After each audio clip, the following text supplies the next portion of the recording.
Assalamualaikum Kiai Nonop, mau ada komen dulu? Atau Ustadz Fahmi Salim? Silakan.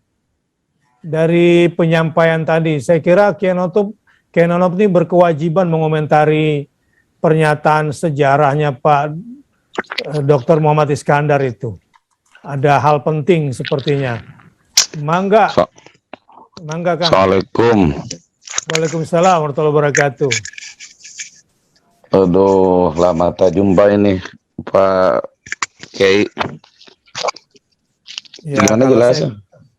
Jelas. Kalau saya nggak kemana-mana. Mungkin kalau ke Jakarta cuma ke Ustadz Fahmi saja. Ya, saya mendengar, tapi ya nggak apa-apa lah. Alhamdulillah. Cuman itu paparan yang sangat lugas sekali tentang bagaimana penyusunan konstitusi kita. Tetapi yang jelas bahwa pemahaman kita tentang sejarah perjalanan bangsa ini, saya kira perlu diketahui oleh seluruh lapisan anak bangsa. Saya teringat dengan seorang pakar sejarah yang mengatakan iqra'u tarikh in fihi ibar dola qaumun laisa yadrunal khobar. Bacalah sejarah karena di dalam sejarah itu ada cermin kehidupan. Orang yang tidak memahami sejarah, dia akan tersesat kehidupan berbangsa dan bernegara. Saya kira penting ini bagi anak-anak muda bangsa ini untuk mengetahui sejarah perjalanan bangsa termasuk penyusunan undang-undang dan konstitusi negara. Yang kalau tadi saya menyimak Prof. Suteki memang ada penyimpangan-penyimpangan. Sehingga kalau kita mendeklir diri sebagai demokrasi Pancasila, ini kan sudah keluar jalur malah ke demokrasi liberal pada akhirnya. Dan saya kira yang hadir ini terutama Pak Kiai Haji Bahtiar Nasir harus menginisiasi untuk peta jalan meluruskan arah bangsa, insya Allah. Begitu kira-kira Pak Kiai Haji. Terima kasih PR-nya Ajengan dari Ciamis. Ustadz Fahmi silakan dikomen Ustadz Fahmi. Jangan mengkomen Kiai Nonop, nanti malah ngobrol. Ya, jadi Kiai Nonop memang perlu dikomentari, tapi nanti belakangan lah. Jadi menarik tadi yang disampaikan oleh Pak Iskandar dan Prof. Suteki ya. Assalamualaikum. Wawasan sejarah itu penting supaya kita tidak ugal-ugalan dalam menyelenggarakan negara.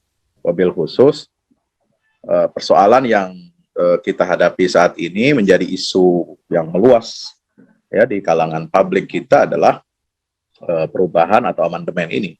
Amandemen yang pertama saja itu kan kita ambigu menyebutnya.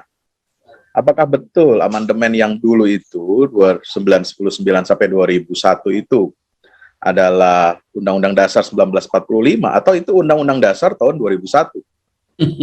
Ya, karena 2002 ya, jauh sekali perbedaannya. Gitu. Yang kedua, dampak dari amandemen itu sendiri kan yang dulu tuh belum bisa kita perbaiki, belum bisa memperbaiki kehidupan bangsa ini gitu. Sangat liberal. Ya, memang ada sisi-sisi positifnya, pembatasan masa jabatan presiden, tetapi di sisi lain juga itu memberi ruang yang begitu besar dan tumpang tindih. Contoh misalnya mana kedudukan DPR fungsinya dengan DPD. Ya ini maunya seperti apa? Ya nanti kan bingung kalau dalam sistem presidensial kemudian itu DPD harus memiliki kekuatan yang sama dengan DPR. Nanti yang repot kan kepala negara. Ya presiden atau pemerintah ini mau bikin undang-undang ataupun membuat rencana pembangunan itu harus ngadep dua badan, DPR dan DPD gitu. Nah itu kebingungan juga nanti. Padahal ngadepin satu aja susah ya? Satu aja susah, iya berat. Ngadepin dua. Ini ngadepin bikameral gitu ya. Padahal kita kalau Amerika dengan Indonesia kan memang Amerika itu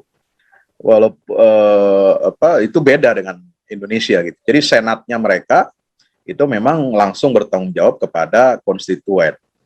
Ya, mereka menjalankan fungsi-fungsi kenegaraan Nah, beda dengan representative house, itu menjalankan fungsi keterwakilan aspirasi daripada rakyat yang memilihnya. Nah, yang kedua, yang terakhir ini gini, Prof. Suteki, kelemahan kita ini sebenarnya apa sih? Ya, kok dikit-dikit mau amandemen, dikit-dikit mau amandemen gitu. Padahal Undang-Undang Dasar ini kan mestinya kan dibuat, didesain minimal lah untuk 100 tahun, 100 tahun, ya. 200 tahun. Ya toh? Kalau pengen 3 periode mau amandemen itu gimana itu? Oh, itu Ya. inkonstitusional, makar. Konstitusional itu, ya. Nah itu Profesor Teki harus disuarakan dengan lantang itu. Exactly, betul. Itulah. Makanya perlu ada kaukus keumatan untuk mengawal ini, sebab saya khawatir dengan komposisi DPR yang dari 10 partai yang ada itu tinggal 2 partai saja. Ya, Jadi 8 partai sudah masuk berada dalam koalisi itu. dalam genggaman. Masih ada Partai Perlu ada Umat. keseimbangan ini. Bagaimana Partai Umat masih ada. bisa seperti Partai itu? Umat belum. Belum lah, itu umat wae. Partai Gelora masih ada tuh Partai Gelora. Apalagi Gelora lah, mesti tahu. Jangan sebut-sebut itu dulu. Ini yang ada aja dulu. Iya kan? Sebut aja PAN aja dulu. Waduh, PAN udah kerbak-kerbak. Enggak lah, insya Allah lah. Betawi. Ya kan? Nah, jadi begitu Prof. Jadi kajiannya ini yang kurang. Jadi kalau ada apa-apa kok tiba-tiba cepat gitu loh. Kayak undang-undang Omnibus Law Cipta Kerja juga begitu. Iya. Tanpa kajian yang cukup dan dampaknya kayak kemarin tuh ada pelanggaran PPKM udah 3 kali itu nggak bisa dicabut izinnya karena yang mengeluarkan izin itu dari pusat dan online. Mereka cukup bikin perizinannya cuma 2 jam. Itu undang-undang Omnibus Law tuh. Iya. Nah, jadi pemerintah daerah kalau ingin menindak, melanggar, ada pelanggaran, mau cabut tuh nggak bisa, mesti izin BKPM dulu. Nah, inilah hal seperti ini nggak dipikirkan gitu. Iya. Jadi aneh sekali. Jadi mudah-mudahan dari sini ada pencerahan-pencerahan bagaimana umat ini dengan elemen bangsa, ormas Islam bisa mengawal agenda rakyat. Terima kasih. Assalamualaikum. Coba kita minta tanggapan dulu dari Pak Muhammad Iskandar tentang pernyataan-pernyataan tadi ini. Wah, mudah-mudahan menanggapin. Saya hanya bukan menanggapin, hanya tadi terkait dengan mengapa gitu dan mengapa. Kan selalu mengapa yang dipertanyakan, kok cepat sekali membuat undang-undang semalam sudah selesai, tadi kan disebutkan begitu. Nah, masalahnya kalau lihat kembali kepada moral, atau dulu ada tulisan Muchtar Lubis ya tahun 77 kalau tidak salah, yang kemudian dibukukan menjadi jadi buku, judulnya lupa lagi moral bangsa Indonesia gitu. Yang paling penting isinya, salah satu isinya mengatakan ini orang Indonesia tuh separuh kakinya sudah di alam modern, separuh laginya di zaman jahiliyah gitu ya. Jadi memikir rasionalnya ada, tetapi balik kepada kepercayaan kepada mistiknya. Ya, mistisisnya banyak gitu ya. Jadi begitu. Misalnya ada rasionalisasi di kantor, itu rame-rame datang ke tempat pesugihan. Oh, judulnya Manusia Indonesia, Pak. Ya betul. Saya punya ya mental Indonesia ya. Jadi kalau dilihat-lihat, kalau sejak muncul itu sampai sekarang pun masih tetap menempel itu. Cuman sekarang tahyulnya diganti itu dengan yang agak bisa rasionalan sedikit gitu ya. Ya. Tapi tetap tahayul. Iya, tetap. Yang dirasionalisasi. Jadi kepentingan itu masih membuat aturan apapun selalu ada untung ruginya. Nanti untung ruginya bukan untuk rakyat, untung ruginya bagi dia sebagai pelaksana pembuat ini. Apa kira-kira yang akan didapat dari pembuatan hal-hal yang baru itu? Jadi tidak. Nah, ini juga terlihat waktu mulai diterapkan. Waktu diterapkan, kalau itu dan ternyata mengancam juga eksistensinya, rame-rame juga gugat lagi, mau diamandemen lagi. Bahkan secara sepihak dianggap tidak ada. Yang paling gampang peristiwa reklamasi Teluk Jakarta gitu lah. Itu kan ada aturan undang-undangnya, ada aturan syarat-syarat yang ditempuh, tetapi tiba-tiba yang sudah diputuskan itu salah, tiba-tiba diganti aja yang menyatakan salahnya diganti. Jadi mudah sekali ini kelihatan kalau tipe yang menurut orang sejarawan lama Hohokam ini memang orang Indonesia itu namanya masyarakat bapaisme katanya. Bukan patrimonia, bapaisme adalah bapak senang katanya. Itu dilakukan. Jadi apapun pelanggaran tidak jadi pelanggaran gitu. Nah, jadi waktu mempraktekkan pun begitu, undang-undang boleh dibikin baru di apapun, tetapi sewaktu akan dipraktekkan melihat juga siapa yang akan terkena oleh undang-undang itu.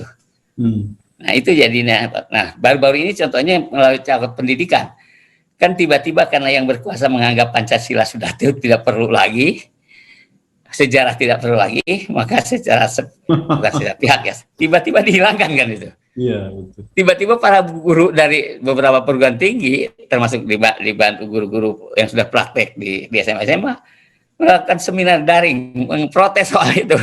Tidak bagaimana tiba muncul lagi, boleh lagi. Jadi ada ujian coba ini kalau diberikan ini aturan gitu, ada yang protes tidak? Kalau lihat protesnya kuat, test water. Ya betul. Jadi dicoba-coba gitu terus. Iya. Jadi seperti tadi disinggung di awal, walaupun sudah ada planning 5 tahun, 6 tahun, pokoknya selama saya diuntungkan ya dipakailah, kalau tidak disingkirkan. Itu yang dalam perjalanan sejarah kita itu terlihat betul itu. Gitu. Jadi awal bahkan demokrasi tiba-tiba seperti zaman Orde Baru, Pak Harto tidak diganti, tidak melanggar aturan karena rakyat meminta terus ya, kan tidak dianggap melanggar jadinya. Nah, kalau itu jadi kan meminta, dia tidak jadi presiden seumur hidup, tapi diminta gitu ya. Diminta. Ya, cuman agak sedikit menangnya Pak Harto itu tahu kapan betul-betul dia harus berakhir. Kalau Bung Karno justru yang terakhir tidak mengerti, jadi akhirnya terpaksa dia digulingkan gitu ya jadinya. Nah ini bedanya. Nah, barangkali yang menjadi catatan bagi umat Islam yang paling penting, ya umat Islam yang mayoritas, yang sebenarnya harus ikut mewarnai, seringkali menjadi kandas karena ya, tokoh yang diidolakannya tiba-tiba mundur. Mundur. Ya, misalnya kita sudah semangat ikut setiap Jumat itu kumpulan di Senayan karena Al-Maidah itu, waduh, tiba-tiba minta maaf kepada yang sudah dikatakan menghinakan Islam itu. Jadi kan suatu aneh. Bagaimana seorang hebat, yang karismatis, yang bisa, kalau istilah ilmiahnya kan dia seorang agensi, artinya seorang yang punya karisma, yang bisa menggerakkan umat, yang bisa harus menyatukan untuk kemenangan, tiba-tiba dia dikalahkan oleh kepentingan itu, Pak. Terlalu banyak model-model begitu sehingga kadang-kadang saya bilang, waduh, akhirnya saya sering bergurunya ke YouTube, Pak. Lihat ulama yang tenang-tenang aja, ikutin loh saya. Barangkali. Nah, itu pengalaman dari sejarah, Pak, yang saya lihat. Banyak orang-orang yang karismatis yang sebenarnya bisa menggerakkan umat, bisa menyatukan umat. Itu jadi cerai-berai. Karena yang tadinya diikutin tiba-tiba berbalik arah. Tahun 55 pemilu tiba-tiba ada kelompok partai tiba-tiba berbalik. Ya akhirnya buyar lah. Saatnya kaum muslim memenangkan pemilu kan akhirnya buyar karena dihantam dari dalam. Jadi banyak contoh yang saya sampai sekarang meneliti tentang Islamnya berdasarkan lebih baruan tahun 2000-an. Saya kaget itu, karena itu saya pernah beli buku namanya Mengapa Partai Islam Selalu Kalah, tapi belum bisa menjawab yang menjadi kegalauan saya itu, belum ketemu ini di mana letaknya, karena banyak juga yang para ulama ini yang punya harisma, kalau istilah dari seorang pemikir politik barat itu mempunyai kemampuan menggerakkan seorang agensi sebagai itu, kok tidak menggerakkan kemampuannya itu. Tidak harus berperang dengan penguasa, tidak kan, tapi mampu menahan mampu mengorganisir umat. Iya, mengorganisir itu semacam itu. Jadi membesarkan Ini Ustadz Bakhtiar Nasir itu aja kita minta. Iya. Oh, Bapak itu bubet-bubet saja, itu beliau itu loh. Karena tulisan saya waktu mengomentari itu tidak dimuat, Pak. Kalau saya 7 poin saja, itu Ustadz Bakhtiar Nasir gitu. Alhamdulillah. Baik, terima kasih Pak Muhammad. Memang Buya Hamka sudah mencatat juga itu dalam tafsir Al-Azharnya. Ya, ketika Darwis Taib dengan semua gerakannya pada akhirnya setelah dipukul, kembali lagi ke Sumatera Barat, padahal konsepnya sudah luar biasa, dan kemudian Buya Hamka pun merasakan betapa kami kocar-kacir pada saat itu bahasa Buya Hamka. Ya, tetapi memang para ulama yang konsisten, insya Allah punya caranya sendiri.